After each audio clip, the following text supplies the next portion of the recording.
Vamos celebrar o Senhor com as crianças? Então vamos lá.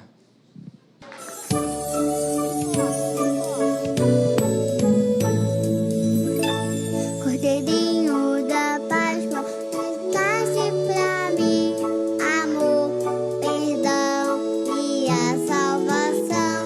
Amor, perdão e a salvação. Cordeirinho da Páscoa, quem ele é? Jesus Cristo de Nazaré. Jesus Cristo de Nazaré.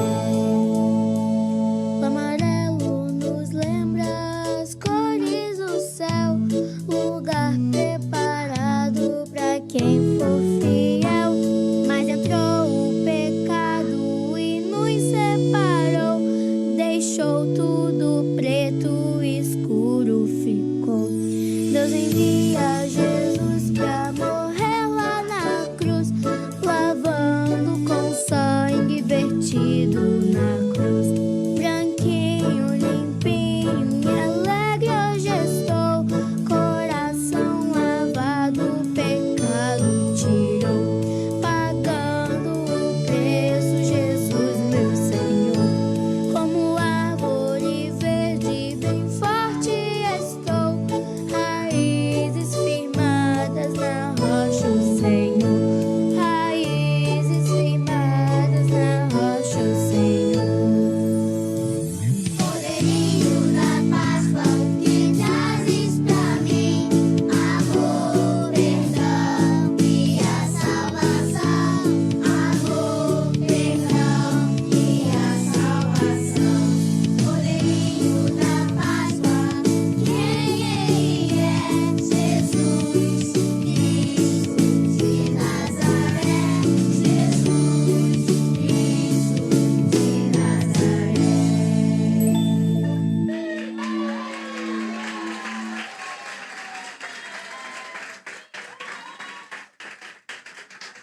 Por favor, podem encaminhar as crianças para a sala. E as irmãs vão distribuir para vocês uma lembrancinha que as crianças e nós preparamos para vocês. Dentro dessa caixinha tem o verdadeiro sentido da Páscoa. Diz assim a palavra do Senhor a partir do verso 1. No primeiro dia da semana, de manhã bem cedo, as mulheres levaram ao sepulcro as especiarias aromáticas que haviam preparado. Encontraram removida a pedra do sepulcro, mas quando entraram, não encontraram o corpo do Senhor Jesus. Ficaram perplexas, sem saber o que fazer. De repente, 2 homens com roupas que brilhavam, como a luz do sol, colocaram-se ao lado delas. Amedrontadas, as mulheres baixaram o rosto para o chão, e os homens lhes disseram: por que vocês estão procurando entre os mortos aquele que vive? Ele não está aqui, ressuscitou. Lembrem-se do que ele lhes disse quando ainda estava com vocês na Galileia. É necessário que o Filho do Homem seja entregue nas mãos de homens pecadores, seja crucificado e ressuscite no terceiro dia. Então se lembraram das palavras de Jesus. Quando voltaram do sepulcro, elas contaram todas estas coisas aos 11 e a todos os outros. As que contaram estas coisas aos apóstolos foram Maria Madalena, Joana e Maria, mãe de Tiago, e as outras que estavam com elas. Mas eles não acreditaram nas mulheres. As palavras delas lhes pareciam loucura. Pedro, todavia, levantou-se e correu ao sepulcro, abaixando-se, viu as faixas de linho e mais nada. Afastou-se e voltou admirado com o que acontecera. Aleluia, somente até aqui. Pai, em nome de Jesus, nós precisamos ouvir a Tua voz, Senhor. Toque em nossa vida com o poder da Tua palavra. Fala, Senhor, fala conosco. Realiza aqui, Senhor, a Tua vontade. Quebra, Senhor, aquilo que precisa ser quebrado. Remove, Senhor, aquilo que precisa ser removido. e traz, Senhor, ó Deus, as estruturas novas da salvação em Cristo Jesus. Te pedimos isso, Pai, no nome santo do Teu Filho amado Jesus Cristo, e que a igreja do Senhor diga amém. Amém. Podem sentar-se. O tema desta pregação é: Ele vive. Jesus Cristo vive. Não é uma lenda, não é uma história. Ele é real. Ele é eterno. João, falando a respeito de Jesus, diz: no princípio era o Verbo, a palavra, e o Verbo estava com Deus, e o Verbo era Deus. E esse Verbo se fez carne e habitou entre nós, para nos resgatar. E por que precisávamos desse resgate? Por que precisávamos ser resgatados? Quem precisa ser resgatado? Aquele que está escravizado, aquele que foi sequestrado, aquele que está condenado e precisa de um resgatador, aquele que está perecendo a caminho da destruição eterna e que precisa de um Salvador. Sexta-feira, durante o encontro de homens, nosso querido Davi trouxe a palavra e ele foi usado por Deus para nos falar sobre o significado da Páscoa. E, na verdade, a Páscoa ela não é somente um dia para a gente se alegrar. O domingo da ressurreição não é somente um domingo para a gente poder celebrar, mas além de celebrar, nós temos que parar e pensar o que isso significou. Qual foi o significado e qual é o significado da Páscoa? Na verdade, o homem pecou, estava longe de Deus, era inimigo de Deus. As Escrituras dizem que o homem se tornou inimigo de Deus, fazendo aquilo que era contrário à vontade do Senhor. E vamos ser sinceros que dentro de nós ainda existe um poder chamado pecado, que tenta nos impulsionar de forma contrária à vontade de Deus. Certa vez, em uma pregação, acho que mais de uma vez, eu dei um exemplo, que nós temos esse impulso de transgredir. Se você vê uma porta escrito não entre, você tem uma vontade de entrar naquela porta, mais do que nas portas que não tem nada escrito. Uma porta em branco não te dá tanta vontade de entrar do que uma porta escrito não entre. O que será que tem ali? Por que não pode entrar? Né? Por que a vontade de transgredir? Quer ver a pessoa arrancar o seu jardim? Bota uma placa, não tire as plantas. Aí parece que isso fomenta a pessoa, poxa, eu tenho que tirar essa planta daqui. É o pecado que está dentro da gente. A gente tem essa tendência a fazer aquilo que é contrário à vontade de Deus. E por que isso? Porque o pecado entrou em nós, desde que Adão decidiu, junto com sua esposa Eva, deliberadamente desobedecer a Deus, e todos morreram. A palavra do Senhor diz que todos pecaram, estão destituídos da graça de Deus, e o pecado é uma ofensa ao Senhor, o pecado é uma violência contra Deus, é uma transgressão da vontade de Deus, é uma rebelião contra Deus. Nós éramos rebeldes, vivíamos em rebelião contra Deus, inimigos de Deus, e a ira de Deus, a justiça de Deus tinha que se cumprir. A ira de Deus tinha que vir sobre todos nós, porque nós éramos dignos de condenação. Talvez você ache que você é uma pessoa muito legal, mas a palavra de Deus, que é a verdade, diz que todos pecaram. Para você ter ideia de como você peca, às vezes você olha para uma pessoa que você nunca viu, e em 6 segundos você traça o perfil daquela pessoa e fala, que pessoa estranha. Você nem conhece, nunca falou. Só que esses pequenos atos, nós nem consideramos como pecado, mas tudo isso é ofensivo a Deus. Assim também, quando em 6 segundos você pode desejar aquela pessoa, de uma forma que ofende a Deus. Então todos nós somos pecadores. Não há ninguém, nenhum justo sequer, diz a palavra de Deus. Então a ira de Deus, ela tinha endereço certo, a minha vida e a sua vida. Mas o Pai nos amou tão profundamente que enviou Jesus.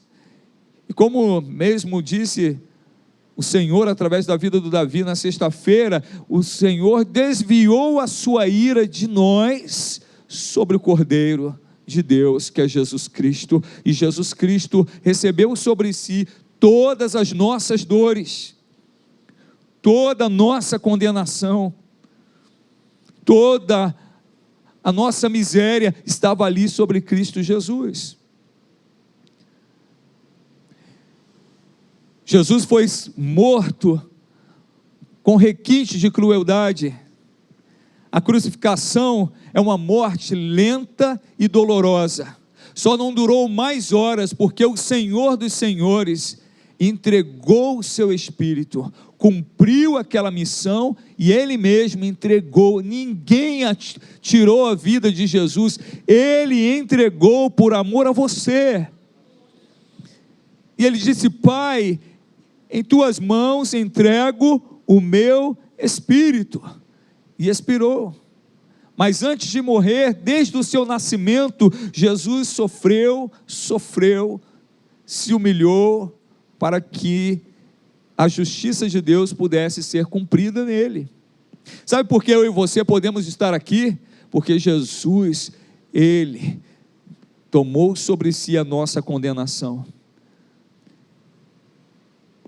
A Páscoa, irmãos, é um momento de nos lembrarmos do grande amor de Deus, da sua graça, da sua misericórdia. Mas nesse domingo, nós celebramos a ressurreição, porque na sexta-feira, o inferno, na sexta-feira, há 2000 anos atrás, né? O inferno pensou que tinha prevalecido. Todo o mundo se articulou contra Deus, os religiosos, os políticos, os poderosos, os soldados, os populares. Todos eles se articularam o inferno para esmagar o Filho de Deus, para tentar também dissuadi-lo desse plano de salvação. Mas Jesus foi até o fim. Diz a palavra do Senhor que o Senhor nos amou e nos amou até o fim. O Senhor te ama. O Senhor ama você. Talvez você diga: não, mas o que eu fiz é muito grave. O sangue de Cristo tem poder para perdoar todo o pecado. Talvez você ache: não, eu não sou merecedor. De fato você não é, mas não é por mérito que você é salvo, é pela graça, é pela fé em Cristo Jesus. Se você crê nele como teu Salvador, o sangue do Senhor vem sobre tua vida, te lava, te purifica, te declara justificado, livre da condenação, livre do inferno, livre das garras do mal. E se você crê nisso, diga glória a Deus. Toda glória ao Senhor. Então, na sexta-feira, 2000 anos atrás, todos pensaram que tinham destruído o Filho de Deus, que tinham vencido o Senhor, que tinham feito calar a voz de salvação. Mas ao terceiro dia,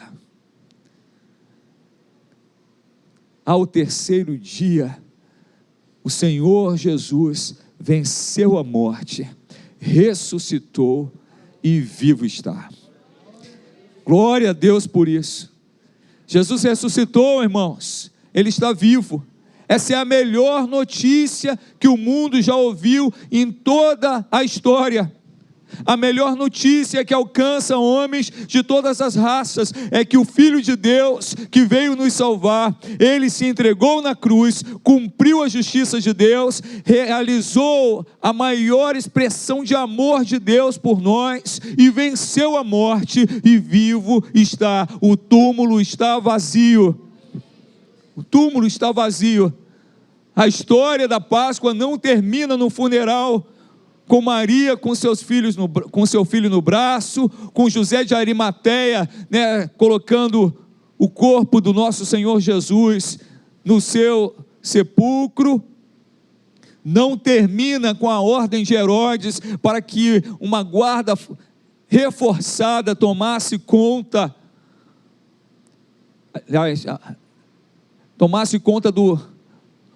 do sepulcro. Não termina. A Páscoa não termina no funeral, irmãos. A Páscoa, ela é finalizada com uma festa, a celebração da vida em Cristo Jesus. O túmulo vazio de Cristo é o berço da nossa vida, é o início da nossa vida, é o berço da igreja. A igreja nasceu no túmulo vazio de Cristo Jesus. Nós não pregamos um Cristo que esteve vivo, nós pregamos um Deus que vivo está. Ele esteve morto, mas vive hoje eternamente. O nosso Redentor vive, igreja. Quantas vezes na nossa vida nós passamos por momentos de dores, passamos por vales sombrios, passamos por momentos que pensamos em desistir de tudo, em que vamos sucumbir, mas o Espírito Santo vem e nos lembra da cena. O túmulo está vazio, o meu Redentor vive, e Ele conquistou para mim salvação, esperança e vida eterna. Aleluia, aleluia. Ele vive hoje eternamente pelos séculos dos séculos. Irmãos, a morte é o terror da humanidade. A morte é aquilo que a humanidade mais teme. Mas mesmo com o avanço de toda a medicina, e mesmo que se passem séculos e séculos, e mesmo com a engenharia genética, e mesmo com a possibilidade de clones, ninguém poderá impedir a morte. Só há um que pode impedir a morte, é aquele que a venceu, Jesus Cristo de Nazaré. Se você quer viver hoje eternamente, ame o Senhor, clame por Ele. Abre o teu coração e diz: Senhor, vem e entra na minha vida, toma o teu lugar. Talvez você esteja num momento de grande desespero. Jesus, Ele passou pela cruz, mas Ele venceu a cruz para salvar você, e para tu, no teu momento de desespero, Ele ter autoridade para dizer: você é meu, eu estou contigo. Assim como eu venci a cruz, você também vencerá. A vitória é nossa em nome de Jesus. A vitória é daquele que o confessar, Jesus como seu Senhor e Salvador. A morte é o pior dos terrores. Talvez pudéssemos dizer, a morte é o rei dos terrores, mas Jesus é o rei dos reis. Ele venceu essa morte. Poderíamos escrever na nossa casa: o meu Senhor matou a morte. Para a gente jamais esquecer que o nosso Senhor Jesus Cristo, Ele destruiu a morte. A morte será lançada no lago de fogo, junto com Satanás, seus demônios, e todo aquele que rejeita o Senhor. Mas aquele que crê no Senhor, viverá hoje, amanhã e depois, e o inferno vai lutar contra você, e o Senhor vai te dar vitória, e as circunstâncias da vida vão tentar te pressionar, mas o Senhor vai te fortalecer, e no grande dia, você ouvirá uma voz poderosa, como de muitas águas, chamar você pelo nome, e vai chamar cada um de nós pelo nome, vai chamar o seu povo, a chamar Mariana, vem, Maria José, venha, Davi, vem, e entra no reino que está preparado para vocês. Aleluia, aleluia. Irmãos, o que é a ressurreição? A ressurreição é a demonstração suprema do poder de Deus, do poder tremendo, intenso, inigualável do nosso Deus. Jesus ressuscitou mortos e deu poder, inclusive, a seus discípulos para também ressuscitar. Profetas ressuscitaram mortos, mas o único que teve poder de ressuscitar a si mesmo foi o Filho de Deus, Jesus Cristo. Jesus Cristo. Efésios 1, 18 e 23 diz assim, é a oração do apóstolo Paulo pela igreja de Éfeso: oro também para que os olhos do coração de vocês sejam iluminados, a fim de que vocês conheçam a esperança para a qual Ele os chamou, as riquezas da gloriosa herança dele nos santos, e a incomparável grandeza do seu poder para conosco os que cremos, conforme a atuação da sua poderosa força. Irmãos, se você crê no Senhor Jesus, você pode desfrutar a alegria da salvação, a esperança que não decepciona, a fé que crê naquilo que não se vê. Você pode ter certeza que aquele que venceu a morte, ele venceu com o propósito também de livrar você da morte, de livrar você dos laços do caçador, de livrar os teus pés das armadilhas, de livrar o teu coração do engano, de livrar a tua família da destruição, de livrar você da morte eterna. E Ele cumpriu isso, Ele venceu. Jesus não vencerá, irmãos, não é uma esperança que se realiza no futuro, é a certeza, Ele venceu, e Ele voltará, amém? Nós podemos desfrutar dessa esperança, nós podemos desfrutar das riquezas gloriosas, da herança dos santos. Qual é a herança que o Senhor te deu? Ele mesmo é a tua herança, o próprio Deus, Ele é a tua herança, Ele é a tua porção, a tua herança. Ele é a consolação no momento que você está triste, Ele é a força no momento que você está fraco, Ele é a porta quando você está encurralado, Ele é o escape quando os teus inimigos te cercam, Ele é a clareira que se abre quando você está no meio de um cerco dos teus inimigos, Ele é a porta das ovelhas, Ele é o pastor que apacenta você, te alimenta, te cuida, te protege, Ele é o Salvador Jesus.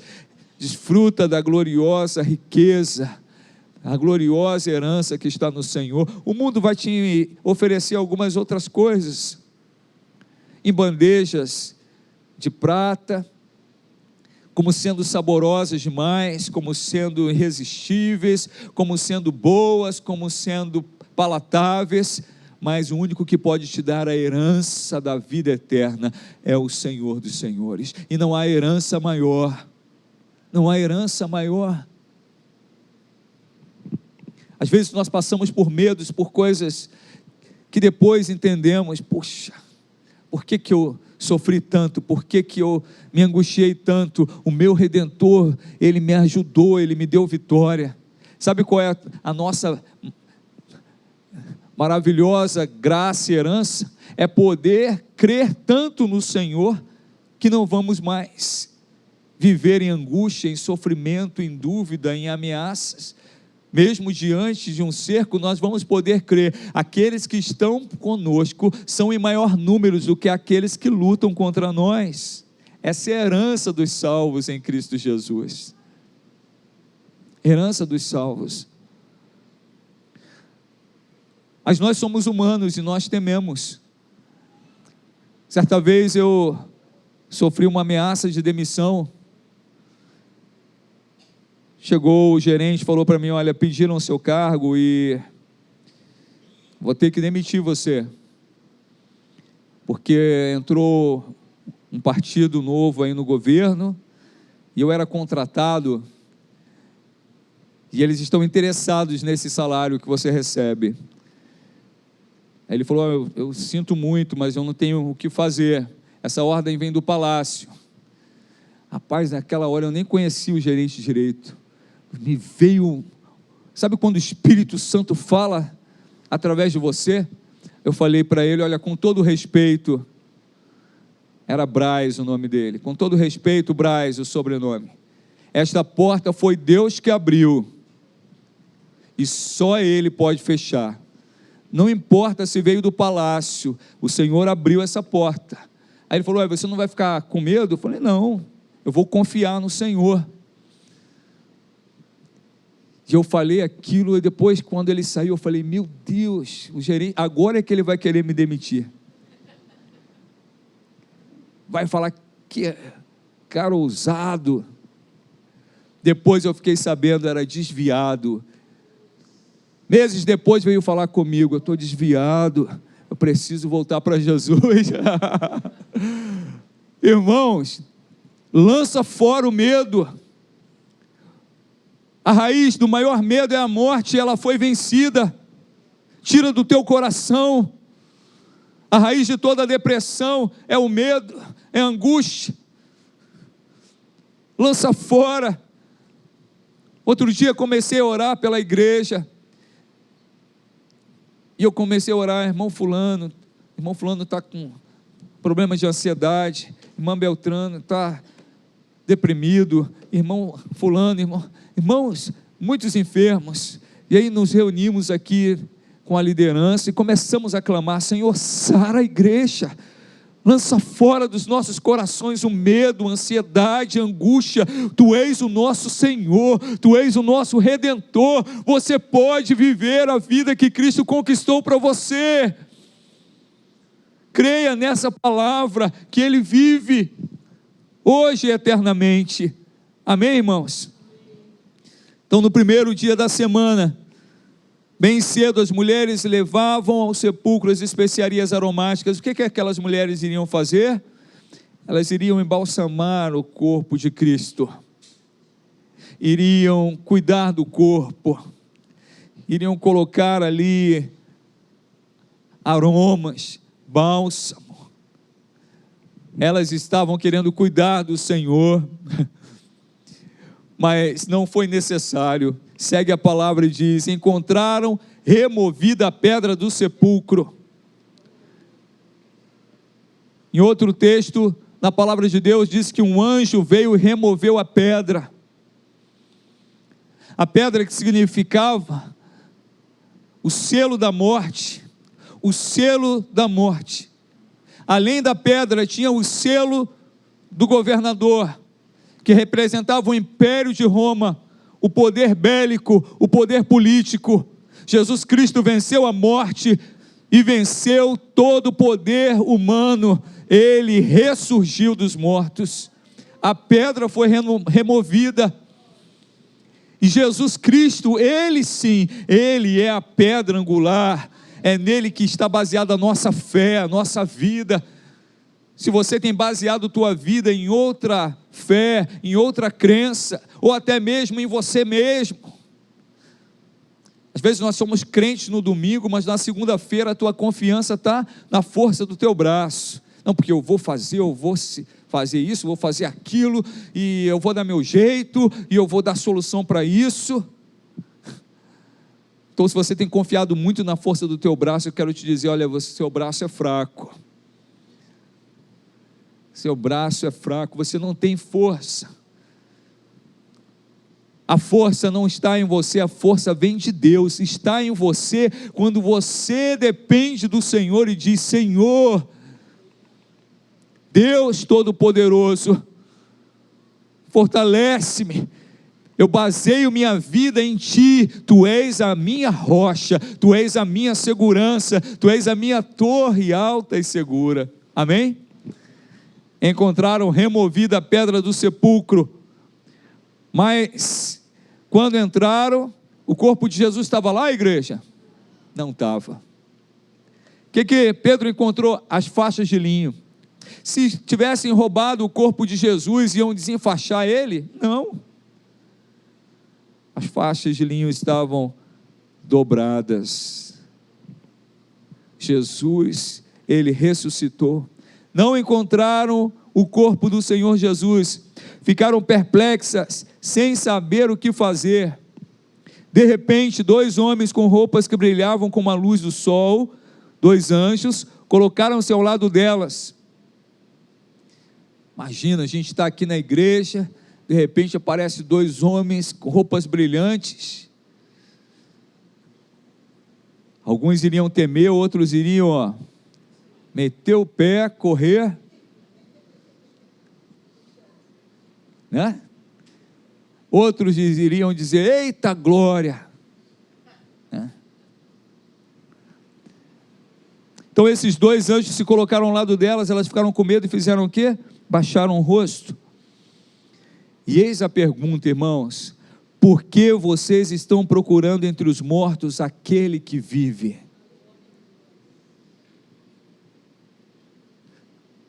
Por que vocês estão procurando entre os mortos aquele que vive?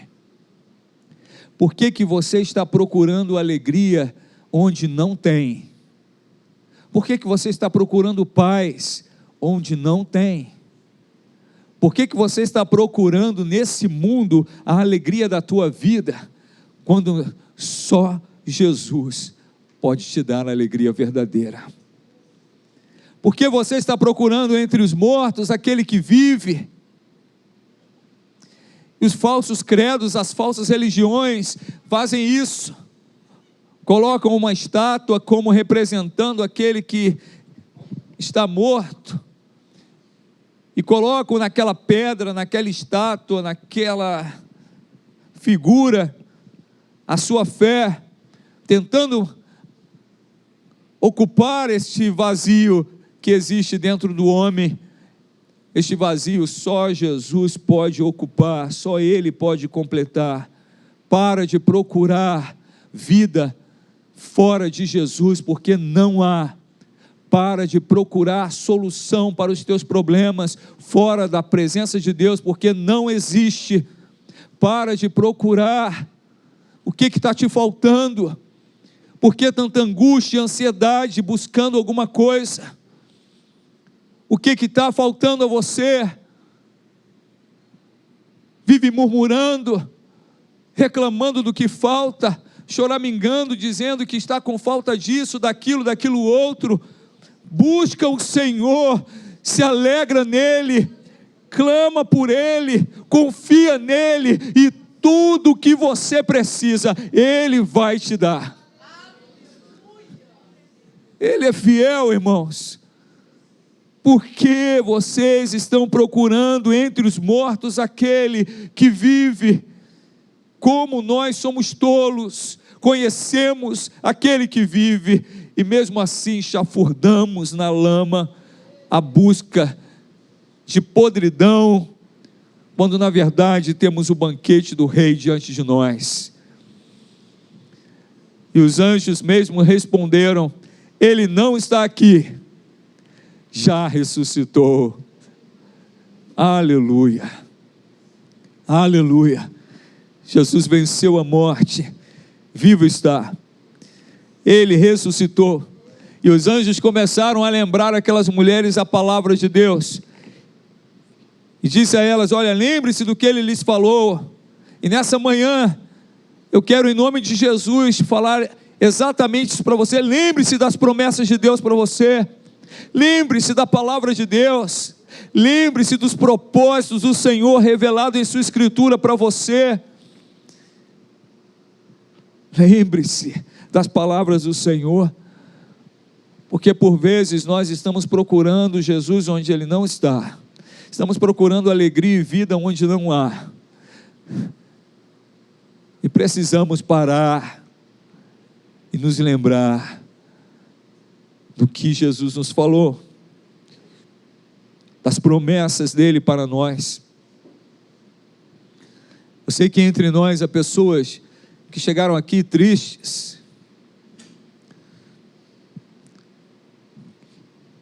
há pessoas que foram feridas, até mesmo na igreja. A igreja é uma bênção, irmãos. A igreja é um plano de Deus, é maravilhoso, mas é um lugar de pecadores arrependidos, de pecadores E às vezes nós ferimos uns aos outros, mas não sai da igreja por isso. Jesus é o Senhor da igreja.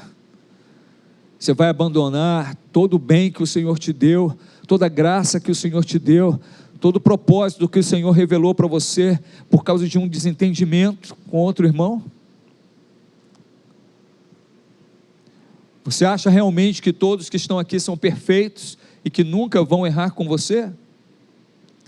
Eu vou te dizer, não são não. Somos pecadores, precisamos perdoar uns aos outros, precisamos nos reconciliar uns com os outros e nos lembrar daquilo que o Senhor falou para nós. Eu estarei convosco todos os dias até a consumação dos séculos. Precisamos lembrar o que o Senhor falou para nós: perdoe. Quantas vezes, Senhor? 70 vezes 7, sempre que for necessário. Precisamos lembrar do que o Senhor nos falou: enchei-vos do Espírito. Do que você tem se enchido? Enchei-vos do Espírito. E aí os anjos falam àquelas mulheres e dizem a elas: ele não está aqui, ressuscitou. Lembre-se do que ele lhes disse: é necessário que o Filho do Homem seja entregue nas mãos de pecadores, seja crucificado e ressuscite ao terceiro dia. E aí elas se lembraram: é isso mesmo. Porque às vezes acontecem coisas da nossa vida que são promessas de Deus, mas você já nem lembra das promessas de Deus, e o Espírito Santo traz à tua memória e diz: eu estou cumprindo hoje a promessa que eu te fiz há anos atrás, porque eu sou um Deus fiel. Jesus tinha falado àquelas mulheres, tinha falado aos seus discípulos, e agora elas estavam lembrando que o Espírito de Deus traga à tua memória as coisas que o Senhor já prometeu a você. Ele vai cumprir. Ele falou que teria que ir para a cruz, morte de maldito, morte dolorosa. Ele foi. Ele disse que era necessário passar ali naquela tumba até o terceiro dia. Ele ficou. O Deus da vida se submeteu ali até o terceiro dia. Ao terceiro dia ele ressuscitou. Ele disse que iria ressuscitar, ele ressuscitou. Quando o Senhor fala, ele cumpre. As promessas de Deus e a realidade são a mesma? Você pode declarar isso comigo? As promessas de Deus e a realidade são a mesma coisa, porque o que Ele prometeu, Ele fará. Amém? Sem a ressurreição de Cristo, o cristianismo seria uma religião vazia, sem esperança, um museu de relíquias do passado. Mas o apóstolo Paulo, ele fala sobre a ressurreição de Cristo. Em 1 Coríntios 15, 19 e 22 diz: se é somente para esta vida que temos esperança em Cristo, dentre todos os homens somos os mais dignos de compaixão. A igreja tem se tornado uma igreja que espera as bênçãos do Senhor só para esse tempo, só para hoje, só para agora, só para esse momento da vida. E o Espírito Santo usa o apóstolo e diz: se é para esta vida que temos, somente para esta vida que temos esperança em Cristo, dentre todos os homens somos os mais dignos de compaixão. Mas de fato Cristo ressuscitou dentre os mortos, sendo a primícia dentre aqueles que dormiram. Visto que a morte veio por meio de um só homem, também a ressurreição dos mortos veio por meio de um só homem. Pois da mesma forma como em Adão todos morrem, em Cristo todos serão vivificados. Que a tua esperança ultrapasse o limite do teu tempo aqui, porque um dia nós voltaremos ao pó, se Cristo não voltar antes. Mas nós não ficaremos ali, nós viveremos eternamente com o Senhor. Nosso corpo volta ao pó, mas o nosso espírito está com o Senhor. E no último dia Ele nos dará corpos glorificados. Corpos glorificados, e viveremos com o Senhor. Se Cristo não tivesse morrido naquela cruz e ressuscitado ao terceiro dia, sua fé seria vã, mas Ele ressuscitou. Sua fé não é vã, sua fé está alicerçada em Cristo. Nossa vida seria inútil, nossa esperança seria vazia, mas Cristo ressuscitou, e nós não somos os infelizes, nós somos os mais felizes da humanidade, aqueles que têm o Salvador em sua vida. Amém, irmãos? A grande diferença entre o cristianismo e as grandes religiões do mundo é que o túmulo de Jesus está vazio, irmãos. E se você for no túmulo de Buda, os restos dele vão estar lá. Se você for ao túmulo de Confúcio, vai estar lá. Maomé, vai estar ou não vai estar, irmãos? Vai estar. Allan Kardec, Padinho Cícero, vai estar lá. Mas o túmulo do nosso Senhor está? Ele venceu a morte pelos séculos dos séculos. Aleluia. A ressurreição de Jesus, irmãos, é um fato histórico, comprovado. Alguns tentam dizer que Jesus não chegou a morrer, alguns tentam dizer que Jesus não sentiu dor, alguns chegaram a dizer que os discípulos fizeram massagem, reanimaram Jesus. Alguns chegaram a dizer que os discípulos subornaram os guardas. Que tolice!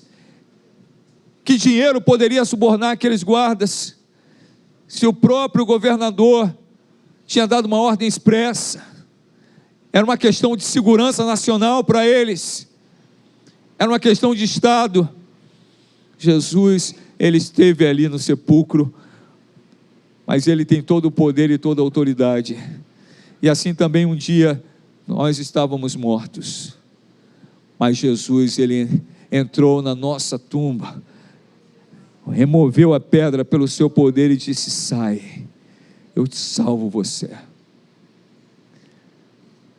Eu derramei o meu sangue por você, eu salvo você.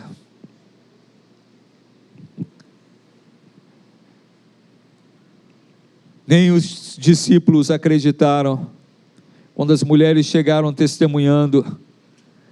As palavras dela pareciam loucura. E quando pregamos para outras pessoas sobre a salvação, para alguns parecem loucura, mas aquele que crê é salvo.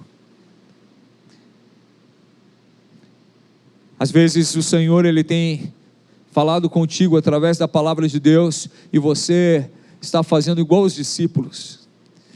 Não, isso não é possível. Não é possível. Como que? Vocês estão falando loucura. Não, o Senhor pode curar. Não, o câncer é grau 4. Não vai curar. O Senhor tem poder. Não, eu já estou separado há tempos. O Senhor pode restaurar o teu casamento. Não, mas essa pessoa não sai de casa há anos, está cativa de uma depressão. Jesus pode curar. Mas eu já dei todos os medicamentos. Ele tem a última palavra. Ele é o Senhor. Igreja, não seja como os discípulos foram naquele momento. Não deixe a incredulidade entrar na tua mente e impedir você de ver a glória de Deus. Não deixa com que as coisas que este mundo falam contra a fé, contra Deus, venham a cauterizar a tua mente, teu coração, de tal forma que você se endureça. O Senhor tem operado na sua vida e você não tem dado crédito a Ele. O Senhor tem falado contigo e você está dizendo: isso é loucura, é loucura. mas a loucura para os homens é sabedoria para Deus. Creia, e você verá a glória de Deus.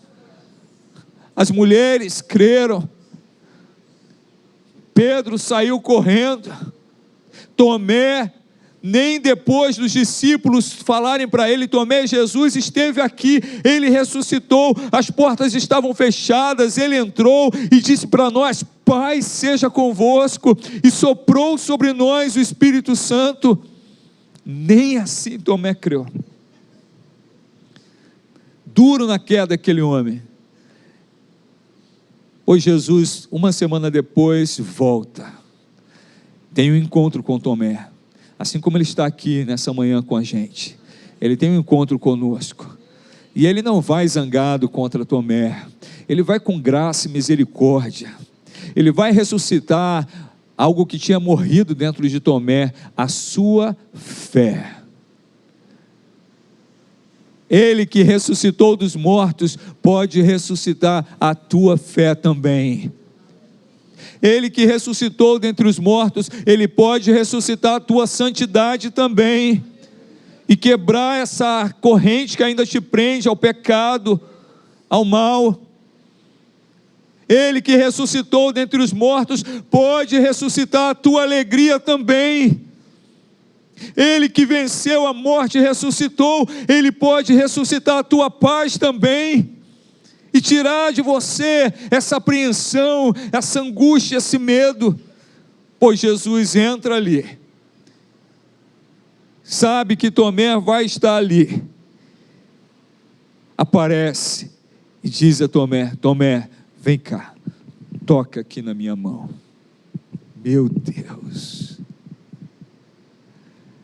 Tomé tocou. Toca aqui no meu lado. E Tomé se arrependeu, se quebrantou e falou: Senhor, agora eu sei que és tu. Se for necessário, Jesus vai deixar você tocar nas feridas dele, mas ele veio para ressuscitar a tua fé e para te dizer: eu venci a morte para que você possa viver eternamente. Amém? Guarda essa palavra no teu coração.